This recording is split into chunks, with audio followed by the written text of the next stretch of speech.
লাহে লাহে মই বুজিলো যে বিটিচিত কিবা যদি আঁচনি পাব লাগে প্ৰথমতে ভিচিডিচিৰ মূৰত তেল মাৰিব লাগে। হয়নে নহয়? হয়নে নহয়? তাৰ মানে বিটিচিত প্ৰধানমন্ত্ৰীৰো অধিকাৰ নাই, মুখ্যমন্ত্ৰীৰো নাই, বিটিচিৰ চিফো নাই। ইয়াতে আঁচনি পাবৰ কাৰণে ভিচিডিচিৰ মূৰত তেল ঢালিব লাগে। এতিয়া কোনো পাৰ্টিয়ে ভিচিডিচিৰ কথা ক'ব নোৱাৰে, কাৰণ তেওঁলোকে ভিচিডিচিক ভয় কৰে।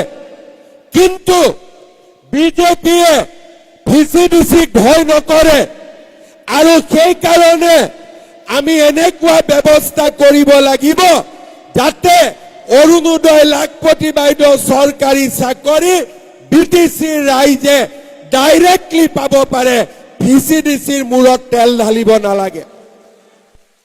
ঠিক কৈছো নে নাই? মই আজি অৰুণোদয় পাবৰ কাৰণে ভিচিডিচিক ফৰ্মখনৰ কাৰণে 200-300 টকা দিব লাগে।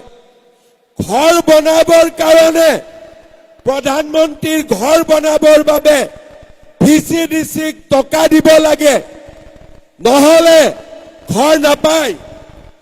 আৰু আমাৰ দুখীয়া মানুহ সদায় দুখীয়া হৈ থাকে।